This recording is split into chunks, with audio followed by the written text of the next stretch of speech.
कुबेर ने बार बार निवेदन किया तो भोले बाबा ने कहा कि अब देवी जी से पूछ लो। पार्वती जी ने कहा महाराज भाई कुबेर तुम्हें ज्यादा दिक्कत है, ज्यादा तुम्हें देने की पड़ी है, तो एक काम करो, एक सोने का महल बनवाओ। ठीक है महाराज, जैसी आज्ञा। सोने का महल बनवाइए, जैसी आज्ञा। कुबेर ने सोने का महल बनवाया, एक नगर बसा दिया जिसका नाम है लंका।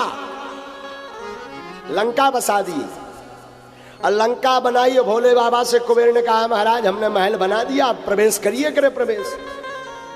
भोले बाबा बोले ठीक है, गृह प्रवेश करते हैं।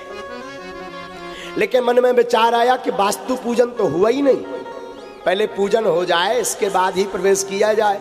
उसी समय महाराज रावण आया शंकर जी की पूजा करने।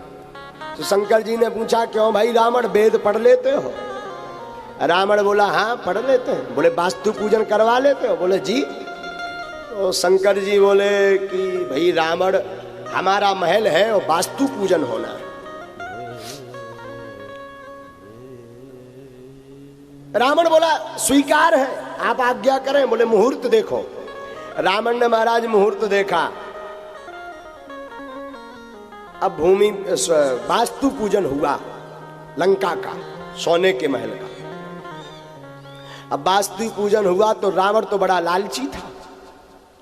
रावण पूजा करते करते सोचने लगा कि अगर ये महल ही हमें मिल जाए तो कहना क्या। अब बताओ, जो पूजन करवाने आया है उसी को मांग रहा।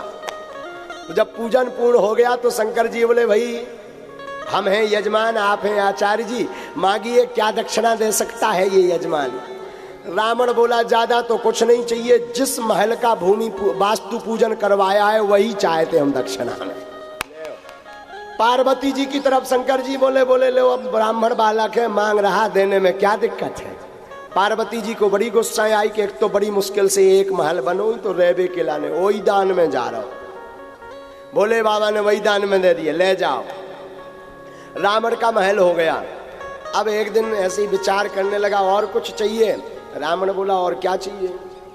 तो एक जगह हमने कथा पढ़ी कि रावण ने महाराज जो है पार्वती जी को ही मांग लिया। हाँ, रावण ने दूसरा पूजन किया। सो भोले बाबा से कहा कि महाराज अब तो हमें पार्वती जी ही चाहिए। भोले बाबा बोले यही ले जाओ,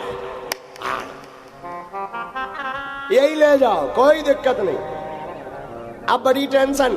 पार्वती जी मनी मन सोच नहीं, बताओ हमारे स्वामी जी कितने भोले हैं, अपनी पत्नी यहां दान दे दिया, धन्य है, धन्य है। अब जाने लगे, रावण ले जाने लगा पार्वती जी को। तो उसी समय श्री पार्वती जी ने ठाकुर जी का स्मरण किया, भगवान ग्वाला का रूप धारण करके आए। रावण से बोले रावण कहां जा रहे? रावण बोले देखते नहीं सोने का महल मिल गया, ऊपर से भोले बाबा की धर्म पत्नी पार्वती जी यहाँ ले आए। तो ग्वाल बाल बने हुए ठाकुर जी बोले रावण तुम पागल बन गए। बोले क्यों? बोले दरअसल ये पार्वती जी नहीं है, ये तो पार्वती की दासी है। बोले अच्छा।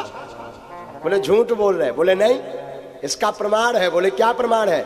बोले जो भोले बाबा की धर्म पत्नी है पार्वती, उनके शरीर से कमल के पुष्पों की गंध आती है, सुंदर सुगंध आती है, दिव्य सुगंध आती है, जरा सूंघ कर देखो।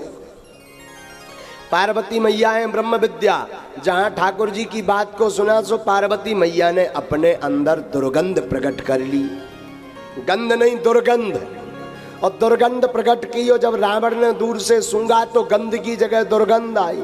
बोले भाई ग्वाला तुम कह तो ठीक रहे, ये पार्वती नहीं है, ये दासी है। ग्वाला बोला कि अगर शंकर जी पार्वती को दे दें तो फिर कहना ही क्या। अब क्या किया जाए? अरे बोले इन्हें यहीं छोड़ो, जाकर के पार्वती मांगो। तो पार्वती को छोड़ करके रावण गया। रावण गया। अब पार्वती मैया पीछे से भोले बाबा के पास पहुंची। बोले महाराज धन्य हो तुम, मकान बनवाओ तो उसे दान कर दिया, हम बचे थे हम यहां दान कर दिया। भोले बाबा बोले बच कैसे गई? बोले वो तो दया है ठाकुर जी की जो उन्होंने बचा लिया, नहीं तो तुमने तो दान ही कर दिया था। हमारे भोले बाबा इतने उदार हैं, इनका स्वभाव बड़ा उदार का है। ऐसे भूत भावन महादेव